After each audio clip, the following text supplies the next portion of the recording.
So Sunflower Garden works with children and young people where there's drug and alcohol use in the family. For some of our kids that's happening now and they're living with parents that are struggling with some sort of addiction. For some of our kids that happened a long time ago. So we do a lot of different work with children, group work and one-to-one work, but it's really about giving them a space that's just for them, where they can express themselves in any way through art or through play or through talking about things and providing just that little bit of extra support that they might need at that time. So a lot of what we do is through, as I said, art and play, and we use a lot of storytelling and stories. And this is just a story that's been adapted to help people understand about sunflower, but we would use something very similar to this with children. So it's called Red-Haired Robbie and the Big Red Balloon. There was once a boy called Red-Haired Robbie. Well, his name was Robert, but no one called him that unless he was in big trouble. Red-Haired Robbie was quite short, with big blue eyes and lots of freckles. And yes, you guessed it, bright red hair. Red-Haired Robbie lived with his mum and his sister, and he loved them very much. But things at home were not always very happy.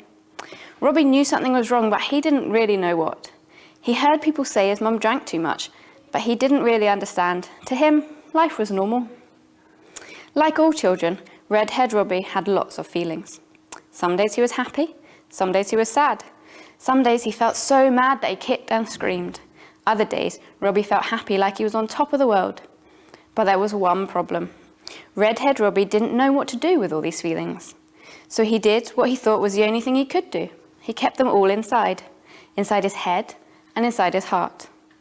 He didn't tell anyone how he felt because he didn't know how, and he didn't want to make his mum even more sad.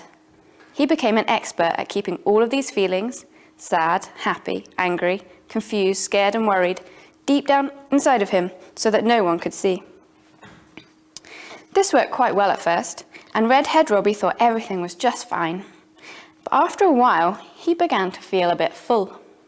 He had worries in his head, and anger in his fists, and he had sadness in his heart, and fear in his knees. His whole body was full of so many feelings that he couldn't think or concentrate. He felt like a big red balloon that was ready to burst. Then he was afraid. What will happen if all these feelings burst out of me? What will I do then? Will people still be my friend?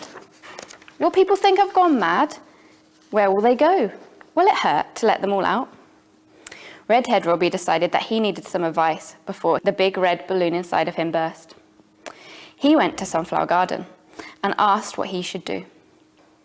Sunflower said that some feelings can stay in your head and some can stay in your heart. But some feelings need letting out. Sunflower helped Red-Haired Robbie let some of his feelings out, slowly, one by one. Some feelings he talked out, some he played out, some he painted out, some he shouted out, and some he cried out. After a while, Red-Haired Robbie stopped feeling like a balloon that was going to burst, and he started to feel like himself again.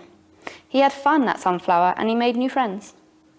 Now, any time that Robbie feels sad or angry or worried, he remembers Sunflower Garden and he knows what to do. He finds a way to let those feelings out, slowly, one by one, and he isn't afraid of bursting anymore. So that's just a little snapshot that will hopefully help you understand a bit of the work that we do at Sunflower. It is about supporting children's emotions and feelings and helping them to express themselves and really be heard.